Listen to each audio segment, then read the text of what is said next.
So the first topic is conformal mapping, which, like almost every other topic in complex variable theory, follows directly from the definition of an analytic function. And so let's see how this works. It's basically that an analytic function maps a curve in the z-plane into a curve in the f of z plane. So in other words, you've got one set of axes here, and something happened there, and another set of axes here, and the analytic function will I should have done, all right, if I'm going to do that, I'm going to do this in green. Then this gets mapped into something else over here, and what is true is that if we go back here and look in this plane at any particular point, then well, unfortunately, I've got things so that, all right, let's suppose there are two directions here, or an angle here, and that corresponds to, say, over there. And let me make sure I'm still with the green. Looks like that. Then the angle between these two will be the same as the angle between those two.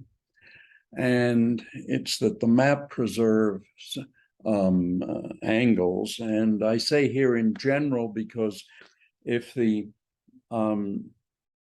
function has a first derivative that's 0, then it actually doubles the angle where the first derivative is 0 if the second derivative is non-zero. Anyhow, so let's consider the angle d theta between two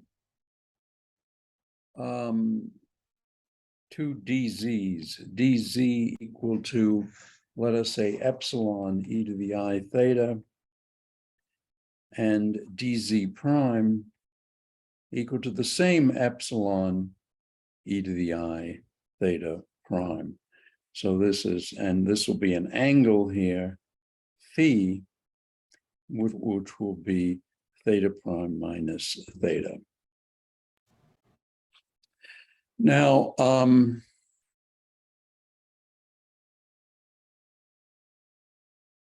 wait a minute. I was wrong about that last thing about phi being theta prime minus theta. So let me do some quick undoing. Okay.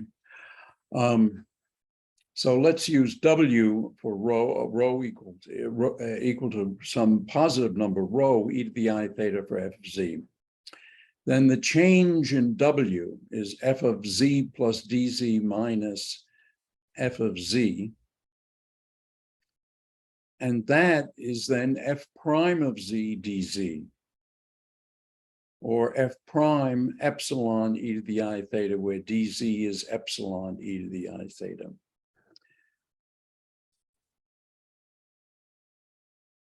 On the other hand, dw prime is f of z plus dz prime minus f of z, which is f prime of z dz prime, and dz prime is epsilon e to the I theta prime. Now, the important thing is that f is differentiable. So df dz exists, and that's f prime of z, and it's independent of the angle, independent of theta and theta prime, and so forth.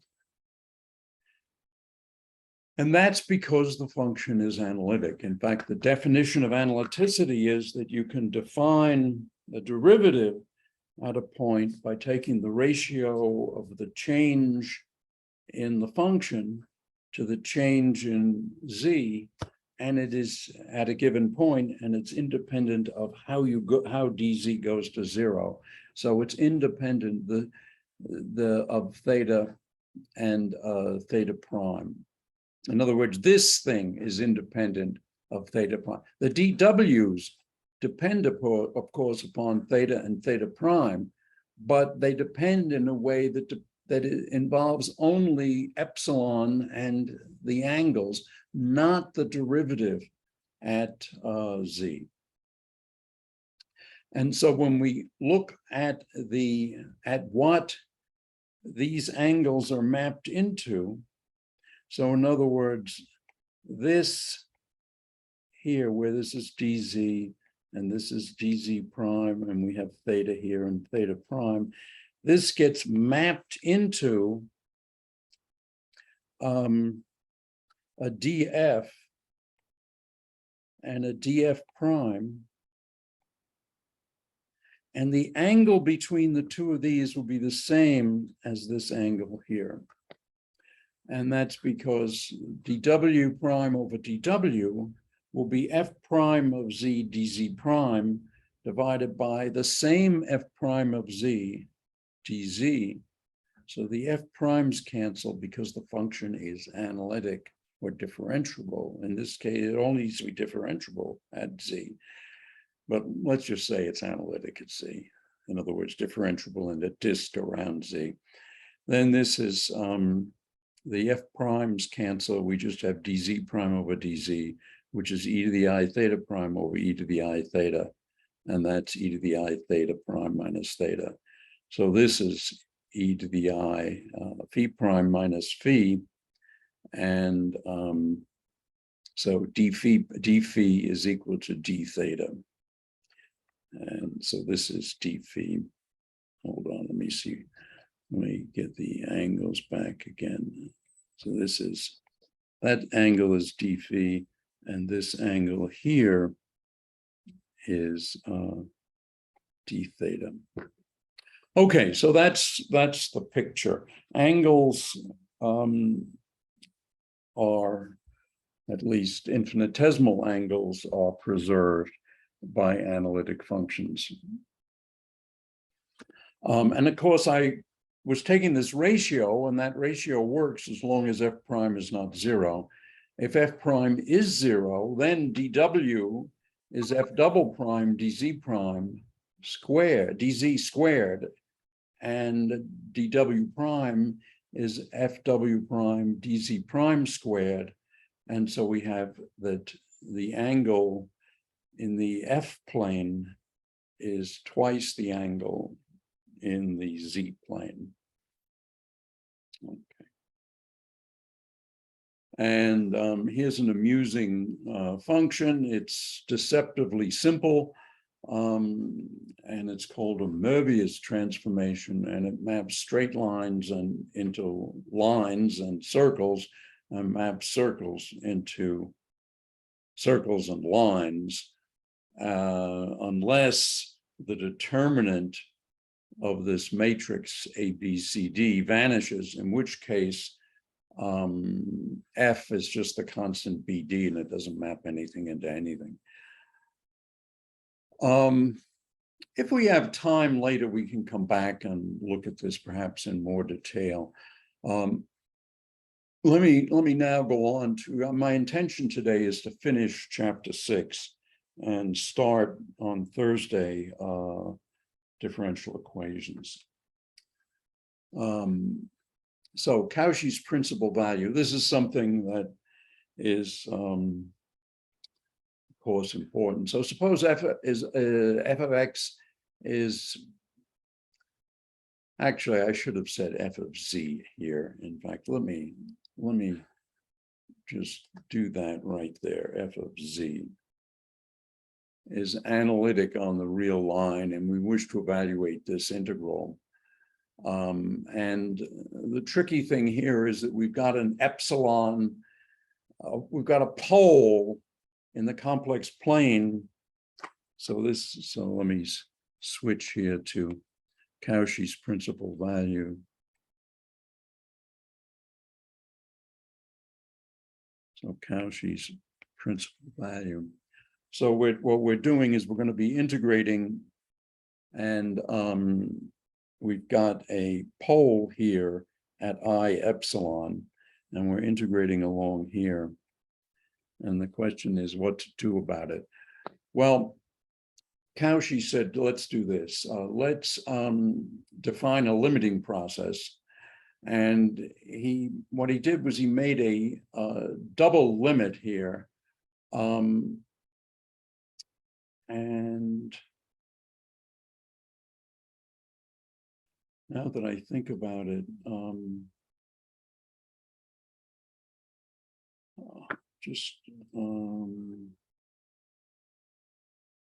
the double, that parenthesis, this parenthesis here should be, I moved things around, that parenthesis should be way at the end. So let me get rid of it and stick it there where it belongs.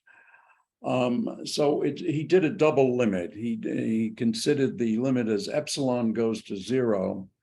And what he did was he first put in a delta, and he split this integral from minus a to b, the singularities at x equals 0, to a limit from minus a to delta, from delta to b, so these two guys are non-singular, and then from minus delta to delta, and this is the tricky one.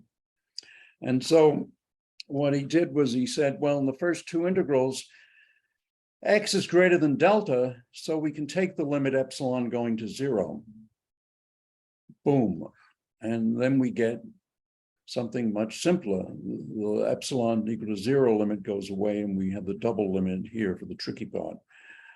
Now, the limit of the first two integrals is called Cauchy's principal value. And the idea here is that if you take epsilon delta going to 0 in a symmetrical way about the singularity, then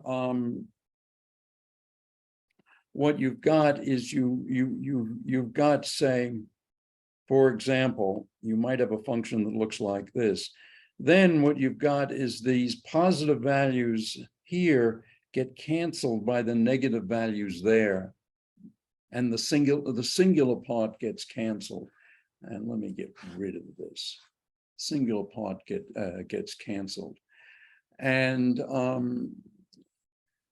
so. And it wasn't that, yeah, all right. So that's if f is more or less constant near x equals 0. And well, of course, what if it's not nearly constant? Well, then the extent to which it's not nearly constant will be proportional to x. And that will then cancel this x here. And so that doesn't pose a problem in general. And so this is then Cauchy's principal value. It's just defined as this integral, as this limit of these two integrals. And there's nothing special about the point 0. The Cauchy value, the principal value, and it's always written in this funny way, capital P in front of the integral sign, where here y lies between minus a and b, and it's then the limit of these two integrals from minus a to y minus delta, and from y plus delta to b. You do the two integrals, then you let delta go to 0, and now it's not true that you always get a finite answer, but you often do, and that's called Cauchy's principal value. And then what remains is we have to figure out what this is. Well, this turns out to be very simple. What we do is we assume that f is differentiable near x equals 0, or let us just say analytic on the real line, so as not to mince words. This is not the math department. I don't have a white coat on. And So f of x near x equals 0 is f of 0 plus x, f prime of 0. The first one, we can pull out the f of 0, and we are just left with this tricky integral. In the f prime case, the x's are going to cancel, and so this is going to be completely non-singular. In fact, it's going to vanish in the as we take epsilon going to 0 here. There's no singularity. It's just 1. The integral of 1 from minus delta to delta is 2 delta. And so we wind up with f of 0 times the double limit of this plus f prime of 0 times 2 delta. Well, this is 0. So in other words, this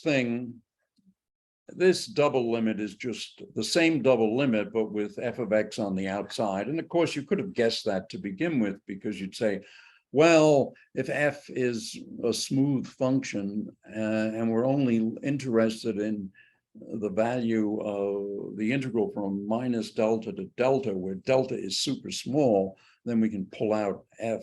We can approximate f of x as f of 0. That's all that happened there. On the other hand, the next trick is analyticity. We're saying that inasmuch as 1 over z minus psi epsilon is analytic in the lower half plane, we can deform the straight contour from minus delta to delta into a tiny semicircle that avoids the point x equals 0. And so, in other words, we're integrating here. What we're really doing is the function is f of z here is 1 over z, and we're, instead of integrating that straight along here, we're going to instead integrate this way. And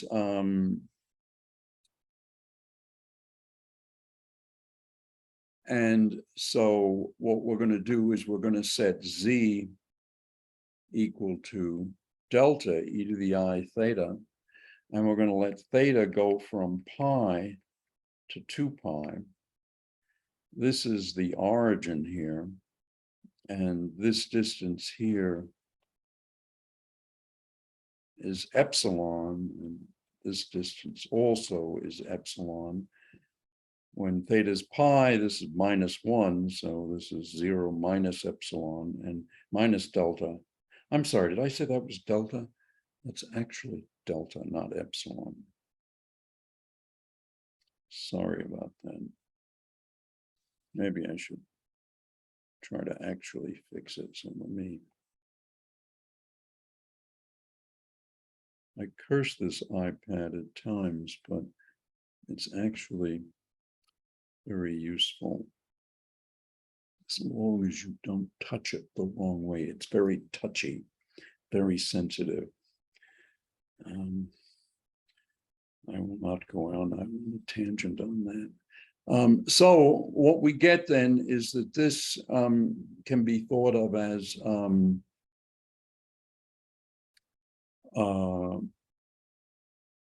when we deform this, you see, from the straight line to the curved line, then we can, we don't need to worry about, we can take the limit epsilon going to 0. And when we do, we just do this integral, and dz is I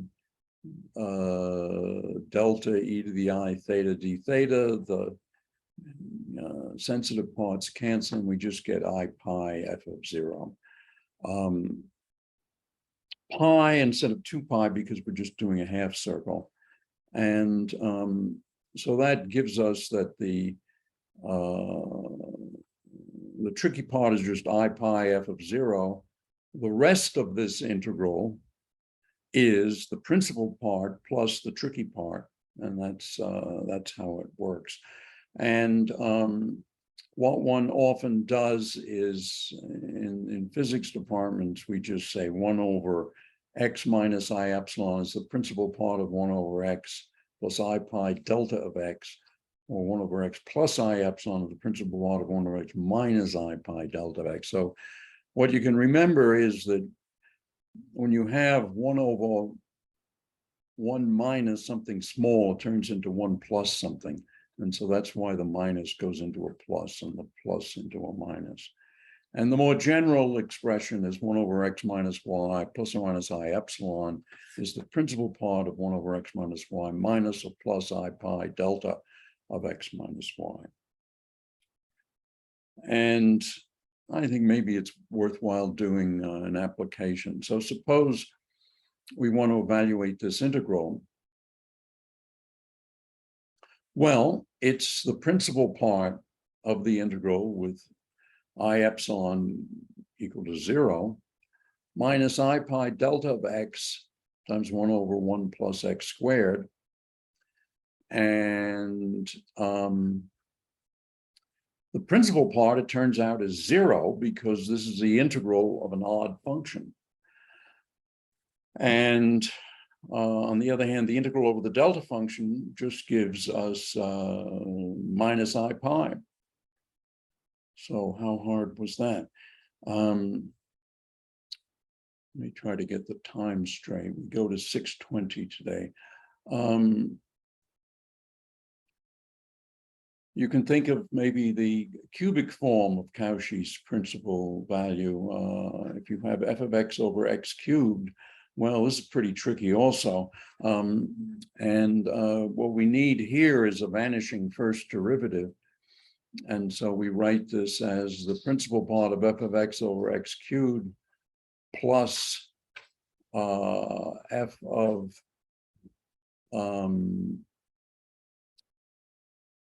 we just do a little integral around, we have a pole at I epsilon, and we do a little integral around it, and that gives us I pi over 2 f double prime at 0. So we need the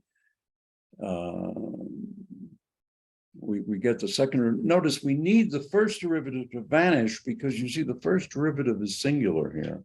It would give if the first derivative is first derivative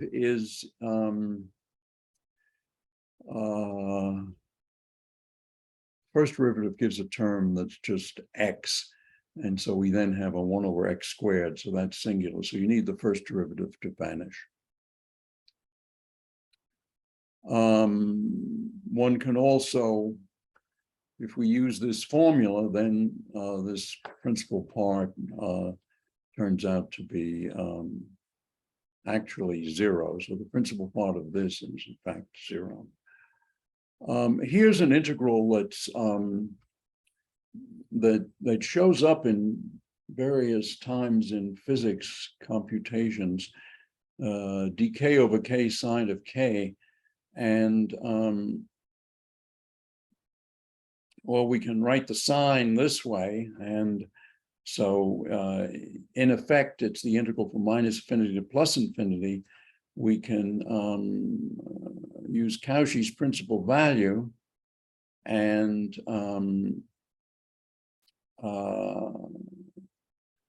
now how does that actually work? Well, it gives us an I pi delta of k, and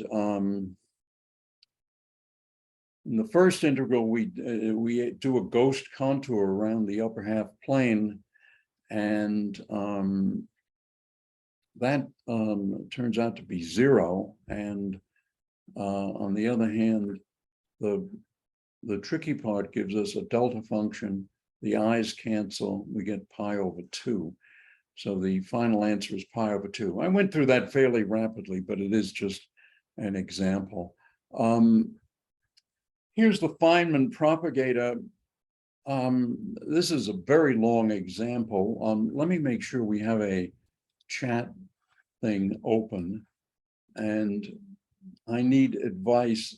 So I'm going to be skipping various examples. In fact, I'll skip, I guess, all the examples. We get to the end, and then we can decide which examples to do. you guys can write in the chat and vote for the different examples. So one is the Feynman propagator, which occurs a lot. So let me skip now to dispersion relations. In many physical contexts, functions occur that are analytic in the upper half plane. And the reason this occurs often is that we often have, well, the world, as far as we know, is basically causal. And so if you have a cause and you have an effect, and this is the transfer function that takes you from the causes to the effects, well, what we expect if it's causal is that f hat of t minus t prime vanishes when t minus t prime is negative. So in other words, the future does not affect the past.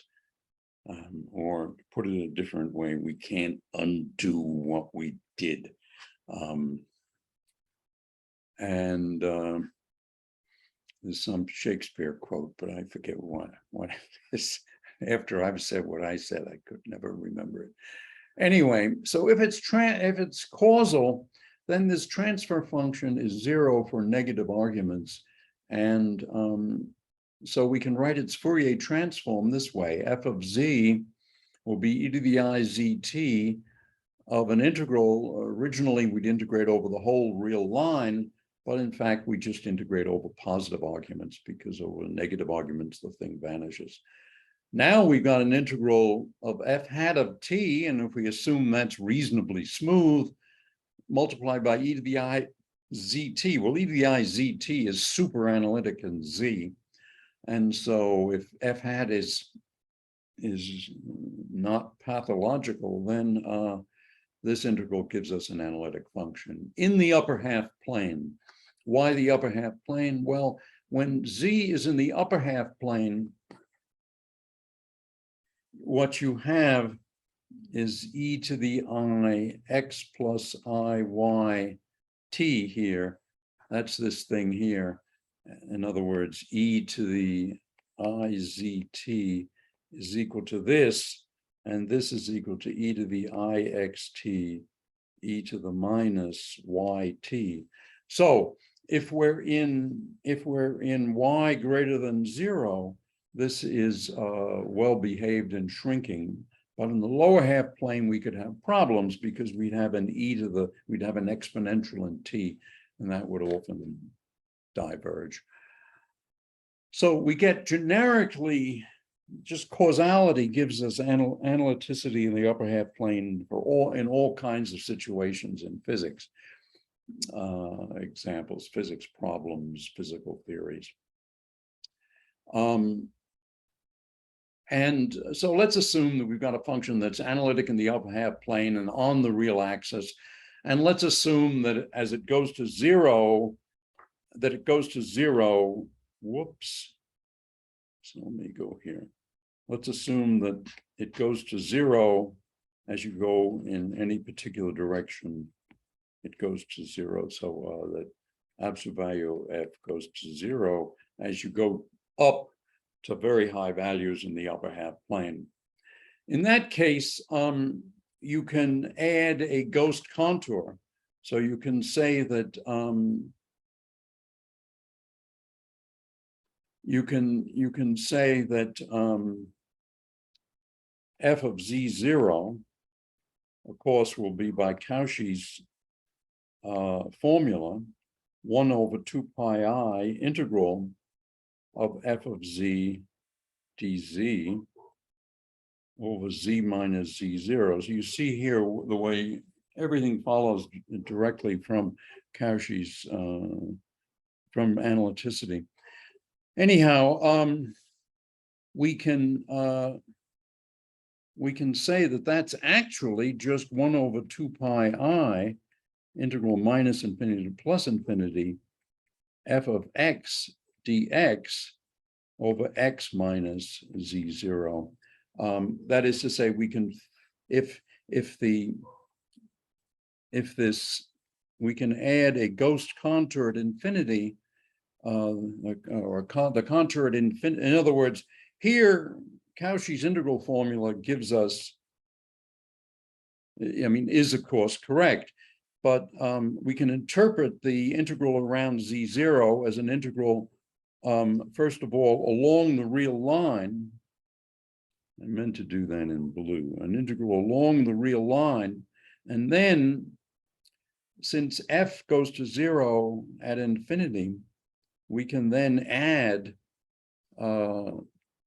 this contour here, or we can shove the upper contour out to infinity and just go around the upper half plane. And then, since f goes to 0, and then the length of the contour will be proportional to the absolute value of z. And in fact, if it's a perfect circle, it'll be pi times the absolute value of z for a very large z way out here.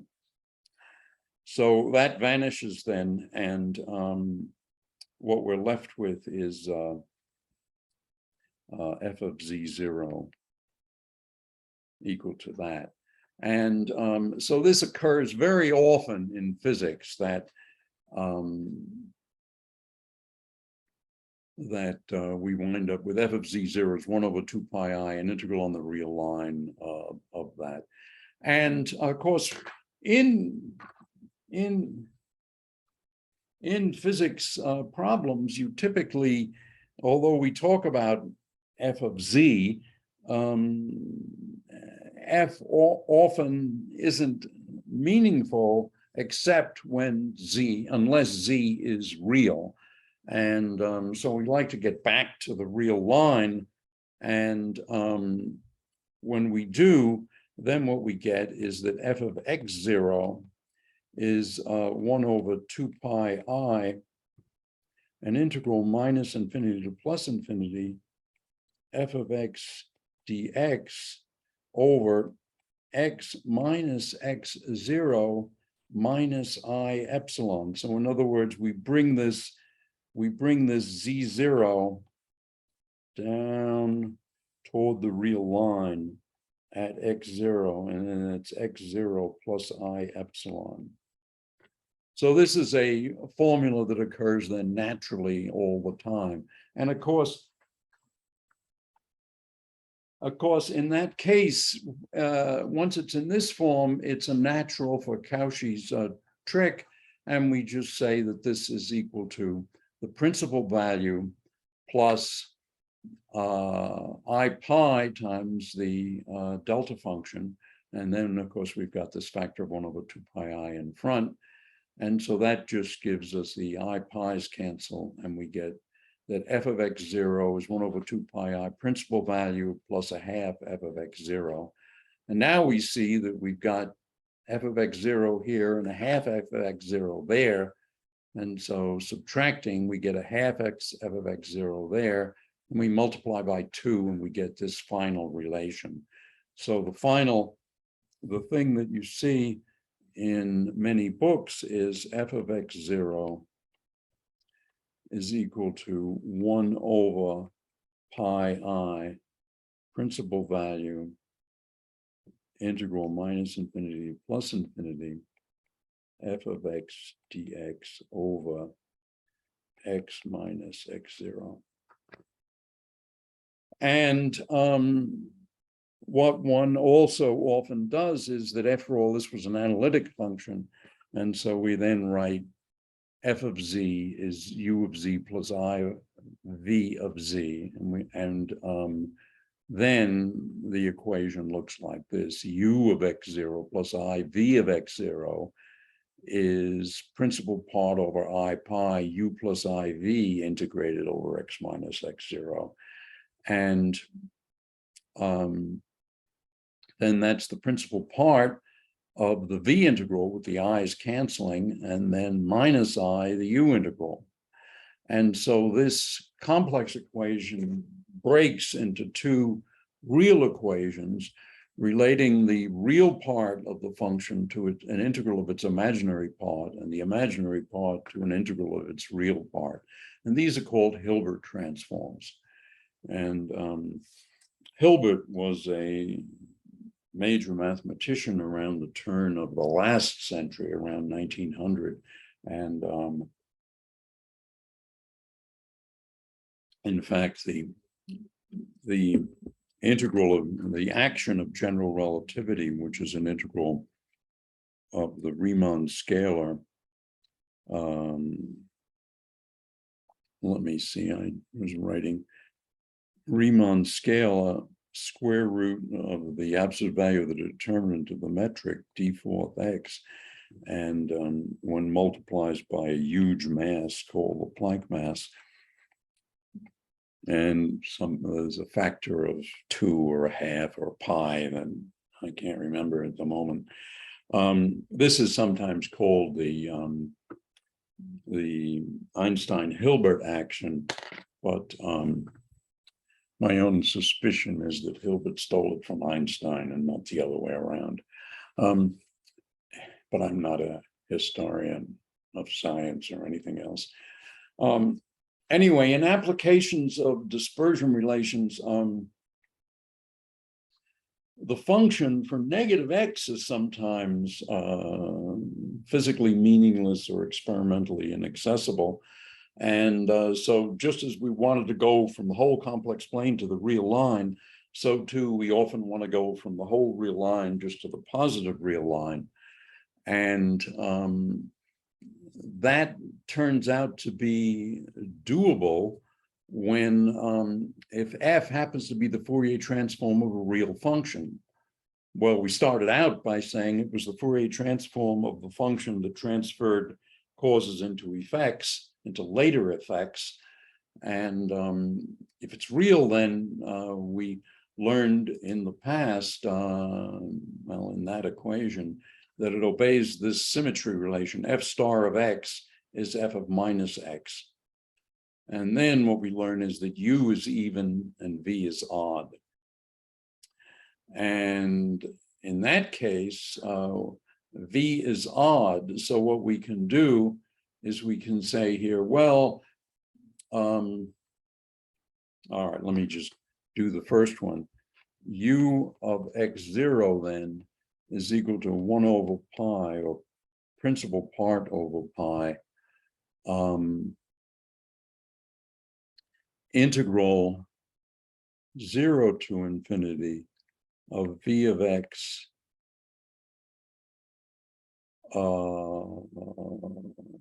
we want v of x over x minus x0 plus minus v of x over minus x minus x0 dx. And that's principal part over pi. And it's then integral 0 to infinity v of x times 1 over x minus x0 plus 1 over x plus x0 dx. And so this is equal to principal part over pi 0 to infinity v of x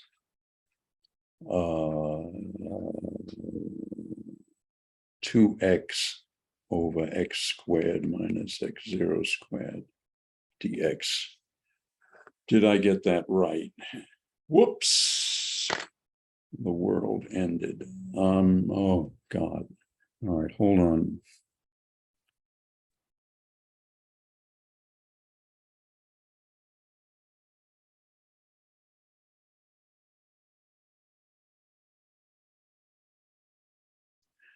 Did I get that right? Yes, I got it right somehow. Okay, so that's u of x0, and you do the same thing for the second integral, assuming that u, since u is even, you then get this expression.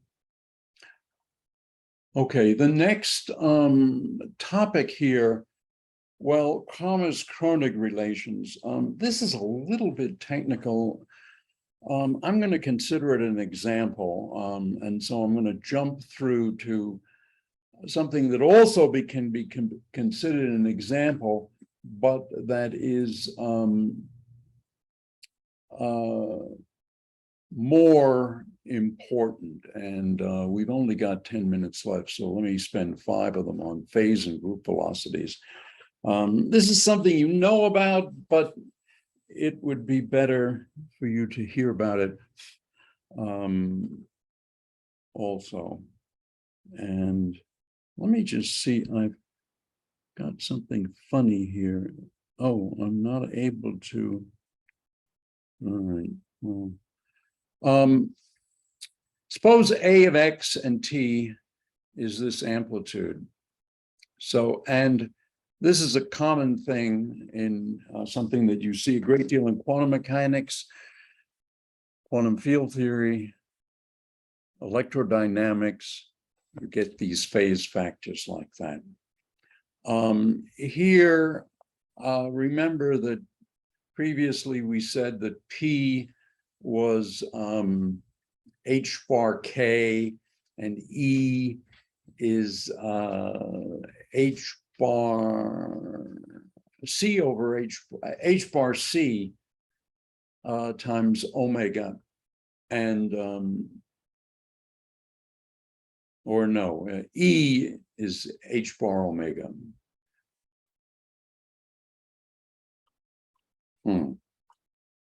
There's a 2 pi loose there somewhere, but in any event, let me not dwell on that. So then, by the way, this thing here, Px minus Et, it's actually the action. In other words, it's the integral. It's the integral of a half mv squared minus v dt. So that's the action.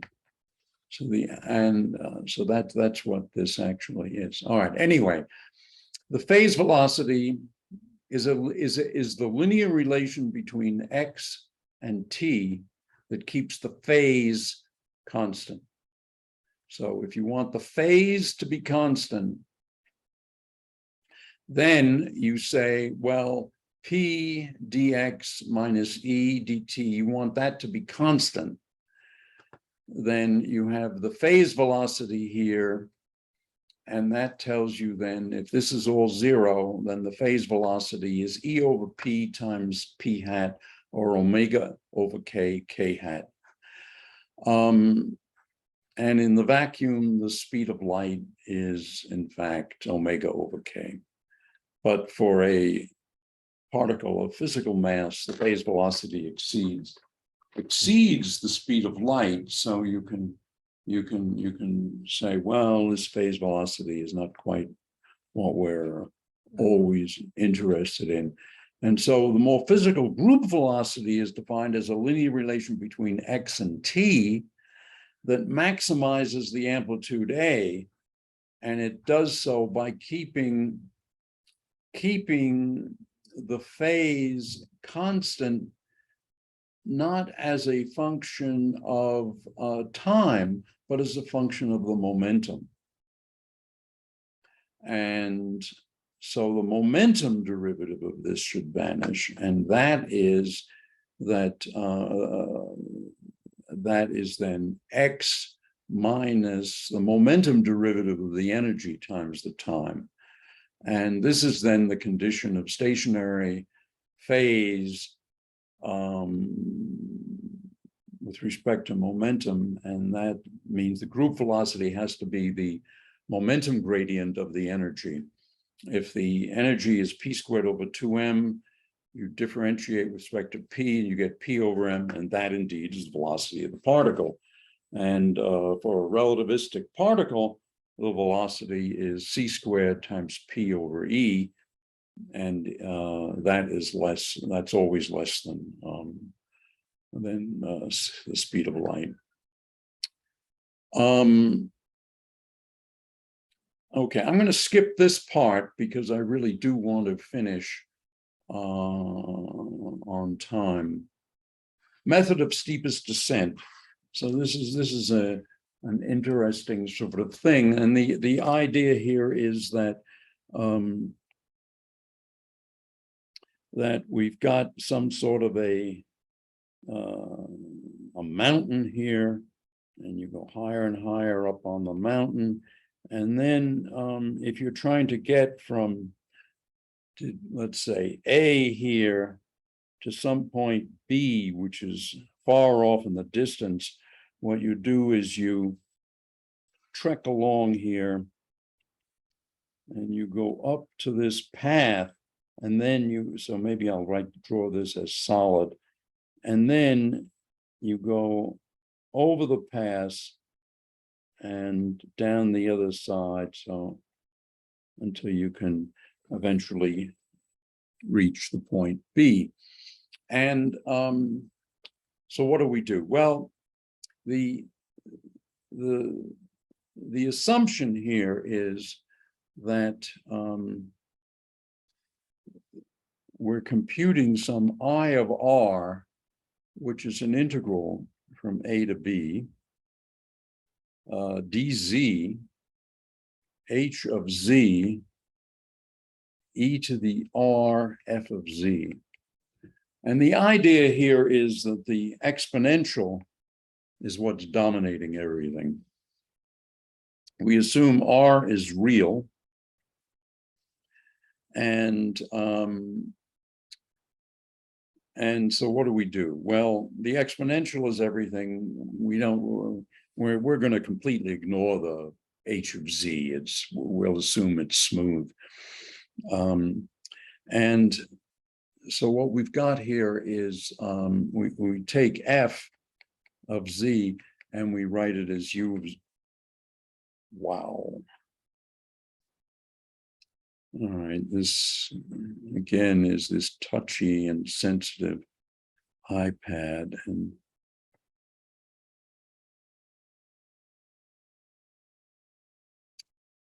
okay.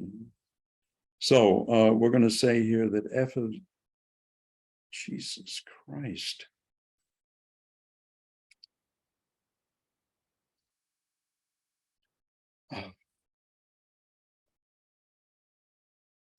I think the trick is I have to stay away from the bottom of the iPad. All right, so what is going on here? All right, I think I'm going to skip the iPad at this point. So we're going to write f of z as f of w, where w is the top of the path. We're going to and right there, it's a saddle point. So the first derivative is 0. And what we get then is the second derivative times z minus w squared. We're going to write that as rho e to the I phi, and we're going to choose our contour through the saddle point to be a straight line, of course. So w plus s e to the I theta, theta fixed, we're just going to vary s. And so this term here is going to be z minus w squared fw prime. It's going to be s squared. And what's fw prime? It's going to be e to the, well, it's z minus w squared. So that's going to be s squared e to the 2I theta. And then the angle there is going to be e to the I phi, the angle of from the second derivative. And we're going to be picking a direction theta so that this is negative. And that means that 2 theta plus, Jesus Christ, what happened? What? All right, we're back to something normal. Okay. So what we've got then is f of z is f of w minus a half rho s squared. And now we put that in the original integral, in the exponent there, f of w plus a half z minus w squared f double prime of w. We pull out all the constants and we just have a simple Gaussian integral. This is the Gaussian integral that I taught you to do, actually, and although presumably you already knew that. Anyway, we move the phase outside or inside the square root. And then we get this expression. The integral is approximately h e to the r f times this square root. And fw is rho e to the I phi. And so one can rewrite the square root as, well, the whole integral then is the square root of 2 pi over minus r fw prime h of w e to the r f of w. Remember that f double prime is negative. I'll start next time, which is just tomorrow, with an application of that to Stirling's formula. And also, if there are some of those examples that I skipped, I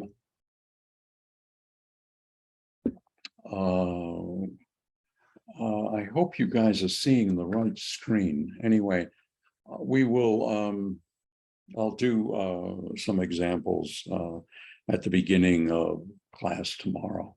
So let me see if I can find out what is going. Oh shit. Well, now I don't even know what, I don't know what's going on. So I'm going to end this